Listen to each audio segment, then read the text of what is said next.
Well, can we have the Donovan Mitchell owns Boston conversation? Let's Because talk. every time Spider-Man sees Celtic screen, he turns into Superman. And some of these numbers, and I'm not sure if you guys saw my tweet over the weekend, some of the numbers that Donovan Mitchell is putting up against Boston are not just, oh, those are impressive. We're talking elite and historically elite. So this season, these are Donovan's 4 games against the Celtics. 35, 35, 31, and 41. He's averaging 35.5 points per game this season against Boston. He's the first player in the NBA to score 30-plus against Boston 4 times in the same season since LeBron James in 2009. And with his 41-point performance on Friday, Donovan now averages more points in his career per game against the Celtics than any player in the history of the league. Take a look at that list. That's wild. Some big-time hitters on that list. In 20 games played against the Celtics, Donovan's averaging 30.8 points per game. He has now surpassed Michael Jordan. Ever heard of him? Yeah. Maybe. I heard. Maybe. I think so. Somewhere. Second place on the list at 30.7. You have Luka Doncic in 11 games averaging 29.9 points. Kareem Abdul-Jabbar, potentially on the Mount Rushmore of all-time basketball players. You have Wilt Chamberlain, LeBron James, and Bob Pettit.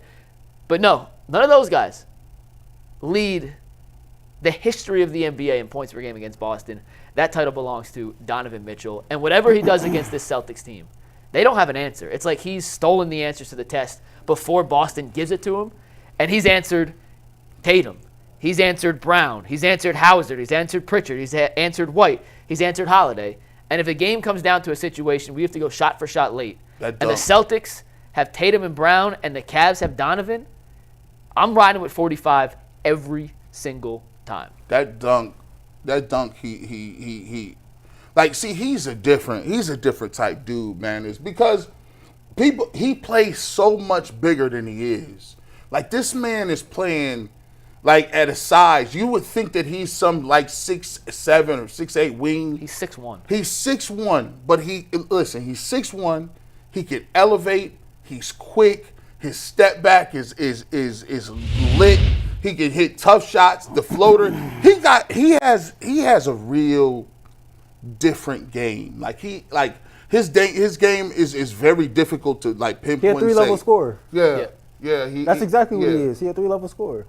He does it on a lot of different levels, and I love the fact that he's starting to realize, okay, cool, I do want to distribute to my guys, and I want to get guys open, but on the road, I don't got time to wait for the role players. Like, I got to keep us in the game and keep us afloat. You got to have that life raft mentality because, yes, you want your guys to have confidence enough that you can contribute at key points, but you can't have them down by 15 on the road in Boston for them to take hold. So he seized and understood the time. It was like, okay, Tatum, Brown, they doing their thing. I'm in that late third quarter, I'm going to have to keep us afloat a little bit. And I think he understands that perfectly now. Because remember, there was points in times where he was like, he would just be like, give me the ball, I'm going to just do it every single time. Or he didn't understand that level that he needed to, split hairs and figure out what he wanted to do. So against Boston, man, listen, he's figured out the correct pace, the energy level, the competitive nature. And listen, this is going to be, and we talk about rivalry.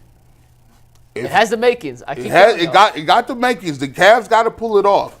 But you could tell when you mention the Cavs' name around Boston Celtics like Tatum and Brown and Horford, they don't like them. I think what's more impressive than a 30.8 in 20 games is what he's done 10 games here with the Cleveland Cavaliers. In 10 games since he's been a member of the Cavaliers against the Boston Celtics, the man is averaging 35 points, 6 rebounds, and 4 assists a game, right? And big-time players step up in big-time moments and big-time games, make big-time shots, and just does everything on a much larger scale. It seems like, no pun intended, but every time like Boston shows up, it's like the dude is constantly seeing green.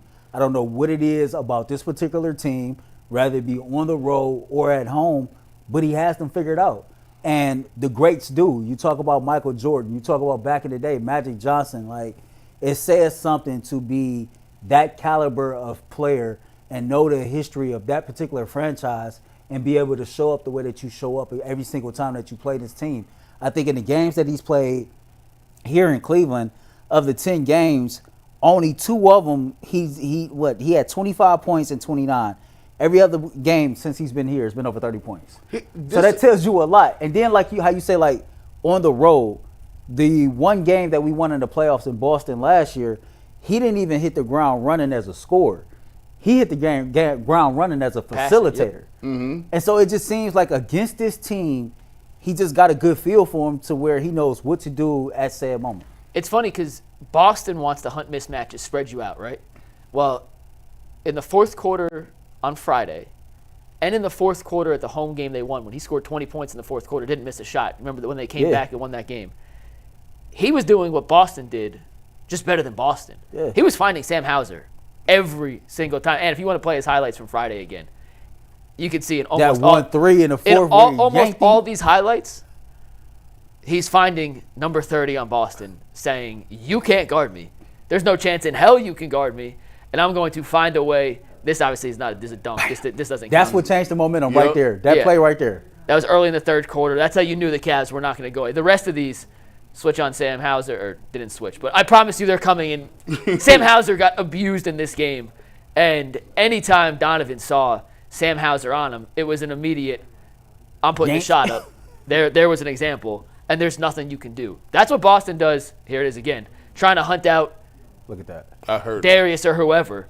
The Cavs were doing it just at a higher level to Sam Hauser on Friday, and Donovan has done it time after time after time, finding ways to get the matchup he wants in these situations and then exploiting them. I mean, these shots. The dude is fearless, man. These shots ain't. This is not a walk in the park, man. This is like they got shot hands up. This is. I mean, it's not like it's just easy work.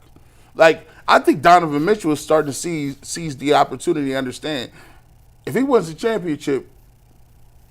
That changes everything for that him. puts you in a whole nother living room. Like that's a whole nother dining room. That's a whole nother place where it's like no. I'm gonna give me a new house. I ain't doing no renovations. I'd say it's a new neighborhood. Yes. It's not a new room. It's a new neighborhood. I got a teaser. Only Mike and Ant know this. I ain't gonna give you too much, but I already got a topic idea in mind for when the Cleveland Cavaliers win the championship this year, and it involves one Ty Jerome. I'll give you back a little bit. That's all I'm gonna give you. I hope you have more than one topic. It's a teaser for me too because I don't remember what he told me. For sure, I got like 8 topics already. We better have like 7 days worth of content. But I got like 8 topics already. Just waiting on it. Hey, it's just. But think about it. Like when you start to get to a point, sometimes you don't even have a good enough team to even start thinking about championship. The Cavs do. When you get that type of team, you start thinking different. Like Donovan Mitchell is not thinking like Donovan Mitchell in Utah. Donovan Mitchell thinking like, oh my goodness, Evan Mobley came back and did what he was supposed to do. Darius Garland is back to doing what he. Oh my goodness, DeAndre Hunter don't want to miss. Ty Jerome is Steph Jerome. Like, what are you talking about? I don't think the man gets enough credit for the sacrifices he's made this year, right? I had the opportunity just to talk to him off the record once, and he the first thing, and this always stands out, I just thank them for allowing me to lead them. That's exactly what he said to me. I just thank them for allowing me to lead them. Like, when you make the type of sacrifices that he's made, when you got the name recognition that he does, right, to be that type of selfless leader and understand in order for me to reach the common goal or we to reach the common goal of winning the championship, it can't be about me averaging 27, 28 a game. It can't be about me playing 36, 37 minutes a game. I need to defer to these dudes to build their confidence and to get them ready for us to go through this gauntlet of the NBA playoffs to ultimately get to the goal of trying to even win a championship. And he recognized that early on. As a leader, he understands due to the chemistry and camaraderie that he has with the group. He knows how to go to each individual and get the best out of said player. Every single thing that this man has done this year has been a reflection of leadership. And that's why you don't see guys arguing or fussing about how many minutes they're playing, who's in the starting lineup and who's not. Because if the leader of your team can be this selfless and sacrifice that much, then everybody else better follow suit so that we can reach our common goal. And I just don't think that the sacrifices he's made this year gets enough airway, because that is the primary reason of why the Cavaliers are in the situation they're in right now. Heck, he signed. That Go back to that. People didn't think he was going to sign here.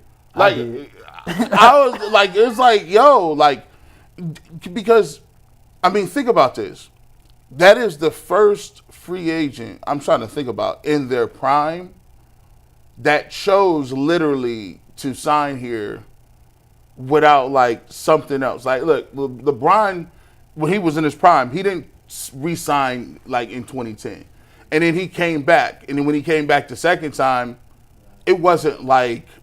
Donovan's going to be a first-team Yeah. All-NBA guard. He don't count because he ain't on that level. But Yeah, at said time when Larry Hughes signed here as a free agent, Yeah. they did make that a big deal.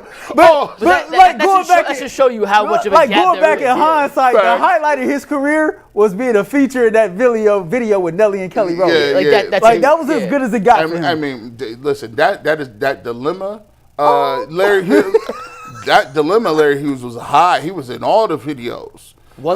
They love Larry Hughes. One last thing Twisted. on Donovan. Like, he's going to be a first-team All-NBA guard this year for the first time in his career, and is well-deserved.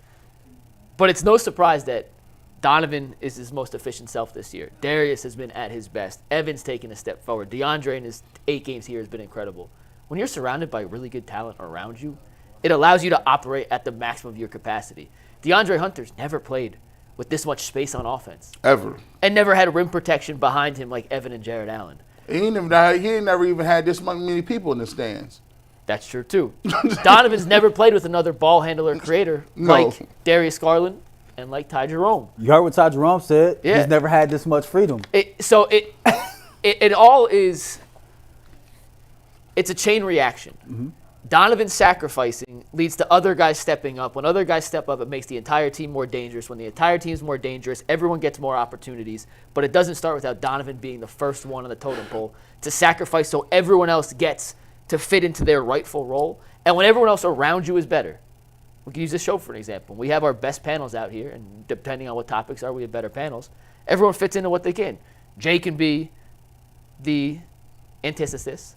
Bull can be the arguer for the sake of arguing. G can be the analogist. Jason can be the guy that, you know what I'm saying? Like, everyone has their designated roles. And when it all fits because the top down is willing to let it fit, you get the best result. And that's what the Cavs are doing on a nightly basis.